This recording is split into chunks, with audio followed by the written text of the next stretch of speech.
Hey, what's going on everyone? Ben Zogby here with Highstrike Trading, and I have a really important video for you guys today. We're gonna be talking about entry points. Now, the stuff that we go over in this video might seem a little bit counterintuitive, right? So the title of this video is entry points, but I'm gonna actually be going over why entry points aren't very important. And we're actually gonna go over what is important instead, and that is proving that the position is a quality position in a long-term uptrend, right? So let me clear the table for a second, and we're just gonna talk about what goes through your mind when you're looking for an entry point. So first, you're staring at your charts and you want to take a position, you think you see some value, and you're like, when do I buy, right? When do I actually set that order? At what price? And how do I know that that's the best time to buy? Now, this mentality is very natural, right? It's very natural for us to want to perfect getting into the position, but it's really not the most important thing. Because think about this scenario. You set your limit buy order at $1. Right? You want to buy in at $1 and the stock's at $1.02, 102. Okay.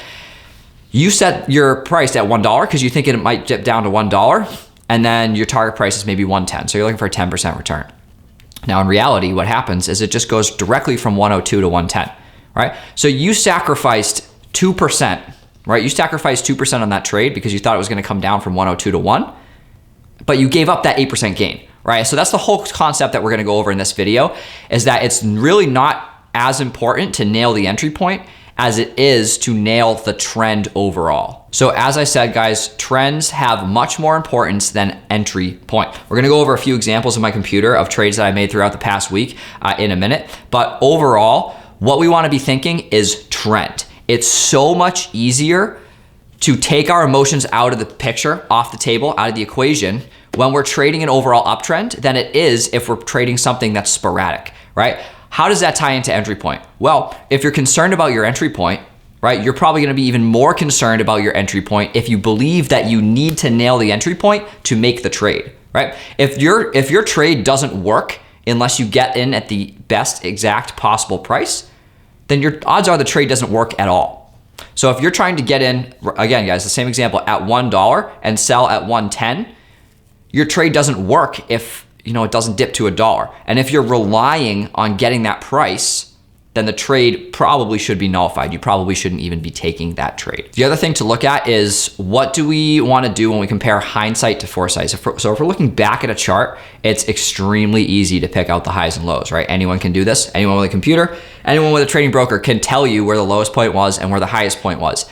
In reality, in practice, this is impossible to nail every time. Statistically, it is impossible. If you trade over and over and over, it's statistically impossible to get in at the best price every time and to sell at the best price every time, right? It's just not gonna happen. So it really doesn't make sense to put all that pressure on yourself to try and snag that best price at the bottom and snag that best price at the top when we know that it's not gonna happen in reality.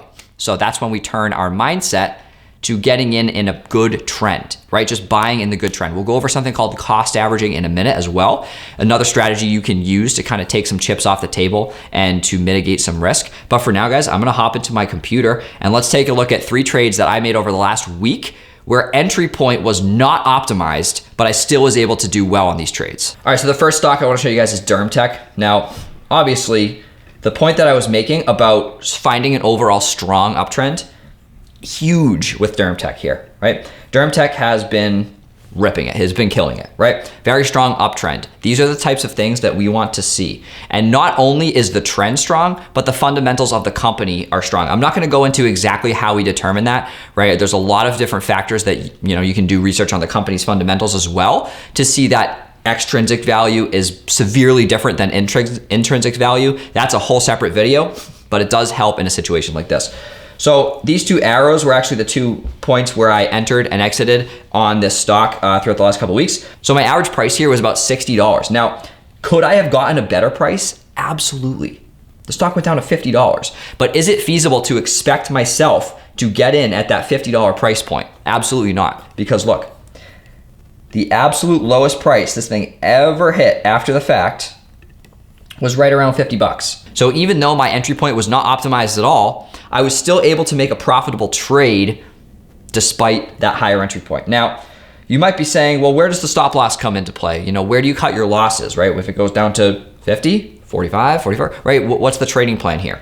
Well, here's the deal, right? My initial entry was at $60, but since I believed in this company so long, this was what I was able to do. I was able to set up this play as not just a day trade, but a swing trade, right? So that's the power, just like I was talking about. That's the power of being able to invest in these companies and trade these companies that you believe in. If you know there's a long-term trend, if you know there's long-term potential, you make it much more easy on yourself for you to be able to hold through a little dip like that, especially if you're cost averaging in, right? We'll go over that at the end of the video. But so I was able to actually get in at 60, go down, it went down to 50, right? My entry point was not optimized. And then I ended up selling here up at 72 for about a 20% return, right? Over the course of 4 days. That's a very simple trade. Let's look at another one. Let's look at Modus. Now, Modus was we actually did this today. So the same thing happened here with Modus, right? There's a lot of potential. I actually own Modus long-term in my other portfolio. And that's why, I believe in this company. Again, trade things that you believe in long-term. It's much easier on yourself because there's a long-term uptrend and you take the pressure off yourself to need to nail the entry point. Now, I entered around I think it was $2.20, somewhere in here, right? And the stock dipped down. We did actually see a recession in the stock price. However, I would just consider that as me adding to my long-term portfolio. I would just, if the stock ended up selling off, it's okay because I believe in the company long-term. No pressure. Now, when it finally did turn around, even though my entry point was not optimized, even though I had about a $2.20 average cost and I could have gotten down here at $2.12, right? If I nailed it, which doesn't happen, pretty much ever, that's a much better price to buy in, but still was able to make, and let's see, you can see here, $4,071.93 on the day was about a 18% return in 1 day. Right now, obviously that's not typical, but I saw a lot of opportunity here. And even though I didn't nail the entry point, we were still able to pull a good $4,000 on the day off of that. And then the last one is Take Two. This was another swing trade. And now, guys, I know we do a lot of day trades here. I actually screwed up a trade here on the day. This was negative 2,000. But I just want to show you the main point of this video, which is the bigger trade that we made, which was a swing trade here, right?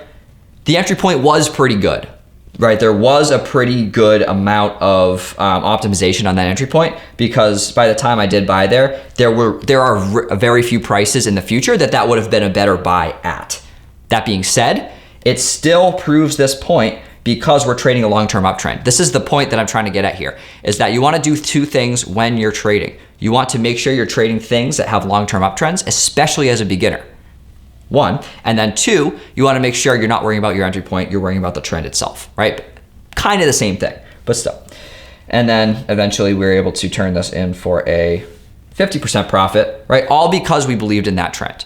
Now, I want to go over something called cost averaging, which is something that you guys can do. I do it myself in my, mostly in my long-term portfolio, but on my trading account too, when we're looking at positions where we don't optimize entry point, right? Which will be a significant number of trades. So if you happen to not get the best entry point, right? And there is a little bit of a warning to this, but if you happen to not get the best entry point, I think DermTech is going to be the best example for this. You can do what's called average down. Right, and there's some controversy here. Feel free to leave in the comments whether or not you are someone who averages down. A lot of people don't do it. That's fine. I myself do it from time to time, but there has to be a certain set of conditions. And what averaging down is actually buying more into your position when you're in the red.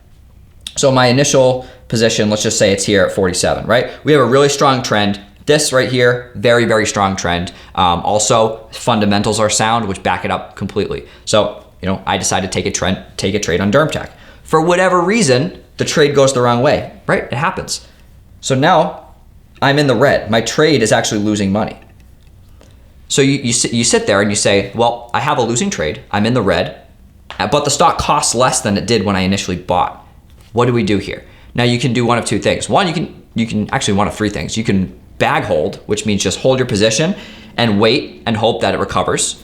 You can sell and cut your losses, number two, or you can average down, which is what I tend to do on positions in my long term when I truly believe in the stock, right? I've been averaging down on end phase for 2 years, right? At buying on the pullbacks, selling on the rips, right? Not the whole thing, but portions. So what you could average down as we have this red day here, right? You say, wow, the stock's at a better price. It still might not be the optimum price, but it's a better price than it was. Now you do a couple things when you do this. One, you increase your position size, you increase your exposure. This is something you really need to know, right? If you continue averaging down, your position gets bigger and bigger, and that compounding effect of losses could be much more severe. Something you do need to know about this.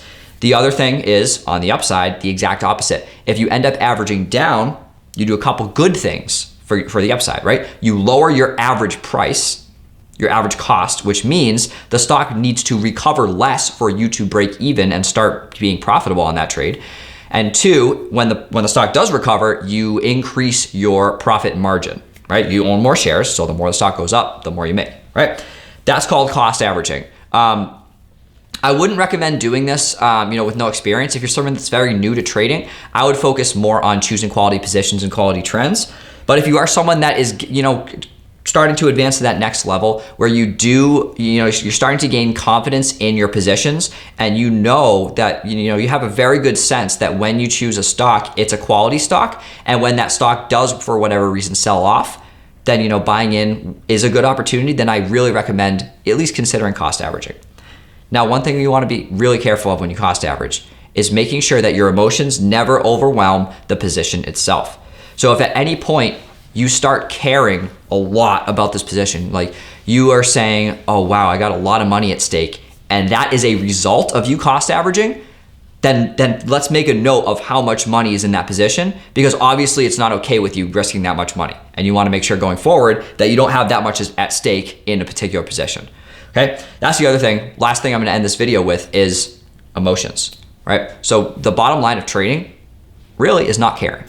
If you cannot care whether you make money or lose money, you are so much better at making sound decisions on paper. And that's what trading is about. Okay, I'll leave you guys with that thought. Thanks for watching this video.